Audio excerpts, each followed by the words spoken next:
क्या खाली हड्डी खोरी वाले मुसलमान हो या वाकई में मुसलमान? हजरत आजकल के जवान का हाल देख रहे हैं। मुंबई जाता है 8,000 9,000 रुपये में नौकरी करता है, 1 रुपया घर नहीं भेजेगा कि अब्बा बीमार है कि अम्मा बीमार, 1 पैसा नहीं भेजेगा, फोन करके हजरत खैरियत नहीं लेता। वो पूरा पैसा 6 महीना इकट्ठा करेगा, 6 महीने के बाद एक पुष्पक का एक टिकट निकालेगा, जितना पैसा इकट्ठा कियागा उतना बड़ा मोबाइल खरीदेगा, लाल पीला नीला काला बाल रंगवाएगा, मस्जिद मंदिर सेंटर रोड डाकिया रोड भाई कल्ला कुरला दादर CST कुछ ऐसे स्टेशन है जिनके पीछे 150 रुपया में पैंट और 70 रुपये में टी शर्ट मिलती है, 500 रुपये 3 जोड़ी खरीदेगा। सेहत का हाल अगर कारी महफूज साहब इस उम्र में 17-18 साल के जवान को चमाट रख दें इल्ला माशाल्लाह तो 2 दिन जमीन से नहीं उठेगा। यह है सेहत का हाल। पूरी बॉडी छीलो तो पौवा किलो मांस है। पांव देखो हजरत जैसे हाजी बीड़ी, हवा का झोंका बर्दाश्त नहीं कर पा रहे हैं, चलते हैं तो हिलते हैं, मगर स्टेटस क्या दमदार लगाते हैं। स्टेटस लगाएगा दबदबा था, दबदबा है, दबदबा बना रहे। ये दबदबा और जमाने को बता रहे हो अमा दबदबा बनाना है तो अबू बकर सिद्दीक जैसा बनो, उमर फारूक जैसा बनो, सलाहुद्दीन अय्यूबी की तरह बनो। तारीख याद ना हो तो उलमा से पूछ लो। आज करोड़ों हो रो रहे हो, बिलक रहे हो, कल मुट्ठी भर थे, मगर जिस मैदान से निकलते थे तो ये तारीख रकम करके निकलते थे कि दश्त तो दश्त है, दरिया भी न छोड़े हमने, पैर सुलमात में दौड़ा दिए घोड़े। नारे तकबीर, नारे रिसालत, मसलके आला हजरत, इस्लाहे मुआसरा, नारे तकबीर, नारे रिसालत। मगर अफसोस सद अफसोस मेरे अजीज, आज हमारे यहाँ कौन सी ऐसी बुराई है जो मेरी आबादी में नहीं है, कौन सा ऐसा जुर्म है जो मेरी बस्ती में नहीं है। मैं सिर्फ इस गांव इस मोहल्ले को टारगेट नहीं कर रहा हूं, मैं पूरे हिंदुस्तान से गुफ्तगू कर रहा हूं और पूरे आलम इस्लाम के मुसलमानों से मैं तवज्जो चाह रहा हूं। क्या हो गया तुम्हें? कौन सी गफलत की चादर तले तुमने खुद को दफन कर दिया? क्या समझते हो आखिर आप कि इस्लाम बड़े आसानी के साथ तेरे घर तक पहुंचा है? उलमा की बारगाहों में आकर के इनसे पूछो कि इस्लाम कितनी मशक्कतों से पहुंचा है। अमा इस्लाम को मेरी झोपड़ी तक पहुंचाने के लिए न जाने कितने बुजुर्गों ने अपना कुंबा लुटा दिया है, न जाने कितनी बीवियां बेवा हो गई हैं, न जाने कितने बच्चे यतीम हो गए हैं, न जाने कितने बस्तियों की बस्तियां उजाड़ दी गई हैं, आग लगा के उन्हें जो है खाक कर दिया गया है। तब यह मजहब इस्लाम हमारे झोपड़ी तक पहुंचा है। लेकिन आज अब्बा मुसलमान दादा मुसलमान, उस माहौल में हम पैदा हुए, जुमा जुमा को मस्जिद गए, 2 रकात नमाज फर्ज अदा की, इससे भागे जैसे चोर भागता हो, बाहर निकल के साबित करता हमसे बड़ा ईमान वाला कोई नहीं। यह है तुम्हारी हकीकत। और सुनो, यही वजह है कि आज सारी दुनिया ने तुझे अपने जूते के तल्ले के नीचे रख के तुझे मसलना शुरू कर दिया है। हर जाने चीख रहे हो, चिल्ला रहे हो, बचने का रास्ता ढूंढना है तो ढूंढो, मगर याद रखना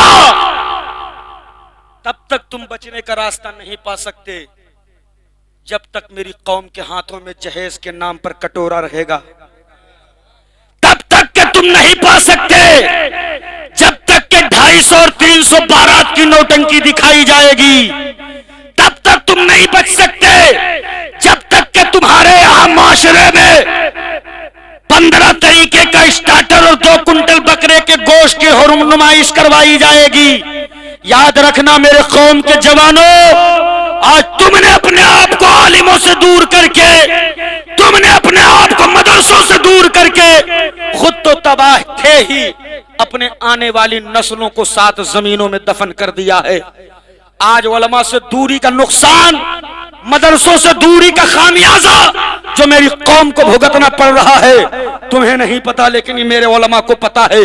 जमीनी स्तर पर उतर कर जब ये हमारे उलमा रिसर्च करते हैं, तेरी औलादों से जब मेरा आलिम पूछता है, बेटे बता कौन है तेरे जिंदगी का आइडियल, जिसे तू अपने जिंदगी का रहनुमा मानता है, जिसके जिंदगी के कौलो फेल को फॉलो करता है, वो कौन है जिसकी जिंदगी को आइडियल बनाकर तू अपनी जिंदगी गुजारता है, कलेजे तो तब फट जाते हैं, दिल तो तब फटकर मुंह को आता है कि जब तेरी औलादें जवाब देती है मौलाना मेरे जिंदगी का आइडियल सलमान खान है, मेरे जिंदगी का आइडियल शाहरुख खान है। ए मेरे कौम के जवानों, अगर तुमने अपने आप को आलिम से दूर रखा होता तो आज तेरी नस्लें नाचने वालों को अपना आइडियल न बनाती, मटकने वालों को अपना आइडियल न बनाते, बल्कि जब तेरी औलादों से ये मेरा आलिम पूछता बेटा बता तेरे जिंदगी का आइडियल कौन है, तो तेरा बेटा फख्र से छाती ठोक कर कहता मौलाना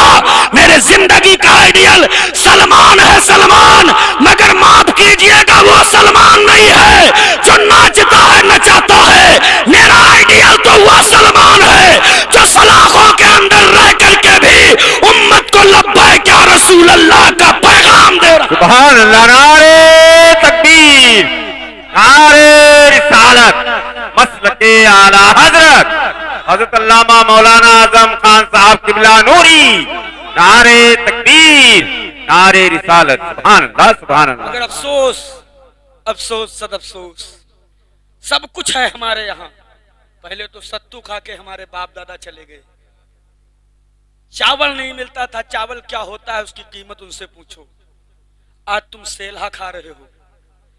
मगर आज हालात तुम्हारे ये हैं कि मेरे अजीजों न तुम्हारी मस्जिदें महफूज हैं, न मदरसे, न तेरे आलिम महफूज हैं, न तेरी इबादत गाहें, हमारे पैसे उड़ रहे हैं। हम भिखारी नहीं हैं, हम अब इतने बड़े मुफलिस नहीं है कि हम भूखे मर रहे हैं।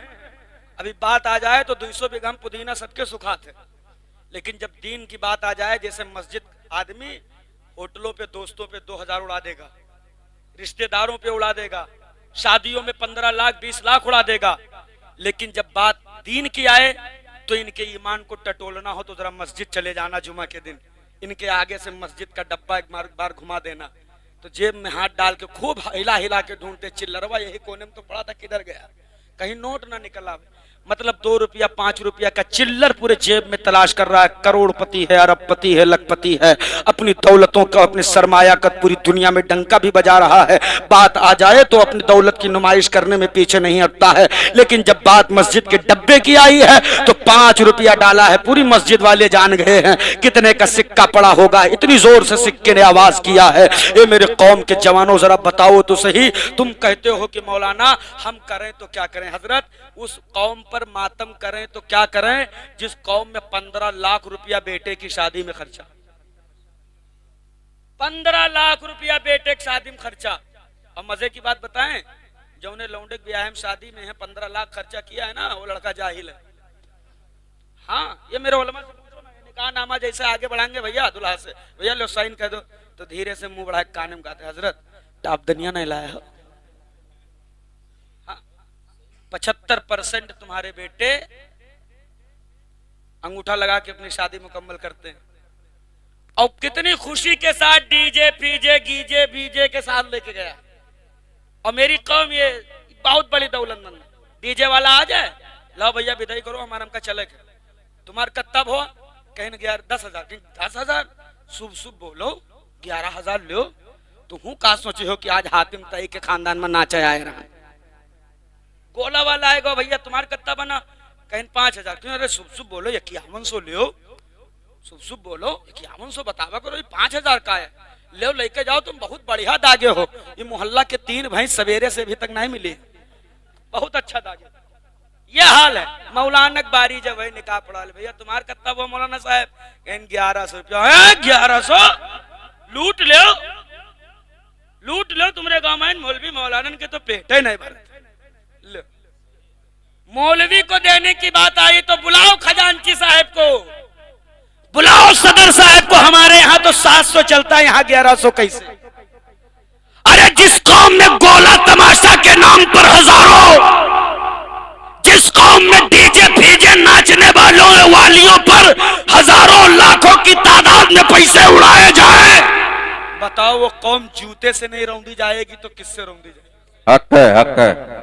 15 लाख रुपया तूने हड्डी खोरी तमाशा गोला नाच गाना गाजा बाजा में उड़ा दिया, बेटा को जाहिल रखा। अल्लाह अकबर। जब मेरे उलमा तेरे कौम से कहते मैं अपने बच्चों को पढ़ा दो, बना दो अपने बेटों को IAS IPS, बचा लो इन अपनी नस्लों को, तो मेरे कौम के लोग जवाब देते हैं मौलाना साहब कहां से पढ़ाएंगे, अत्ते फकीर चंद है हम कि हमसे बड़ा मुफलिस कोई है ही ना, कहां से लेके आएंगे हम पैसा, तो हम देंगे फीस।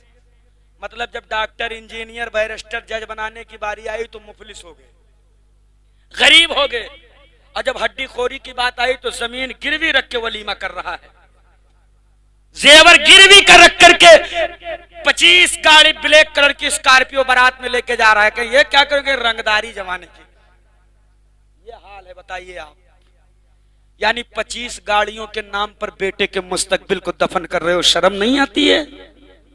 2 कुंटल बकरे के नाम पर 15 तरीके के स्टार्टर के नाम पर बेटे की जिंदगी को तबाह कर रहे हो, शर्म नहीं आती है? अरे अगर तूने उसी पैसे को बचा लिया होता, 5-10 आदमी के साथ मस्जिद में निकाह कर लिया होता और शादी को सस्ता करके उसी रकम को बेटे की तालीम पर खर्चा करके अगर आज तूने IAS बनाया होता, अल्लाह के इज्जत की कसम, जो रोना आज मुसलमान रो रहे हैं, तुम्हें ये रोना नहीं रोना पड़ता।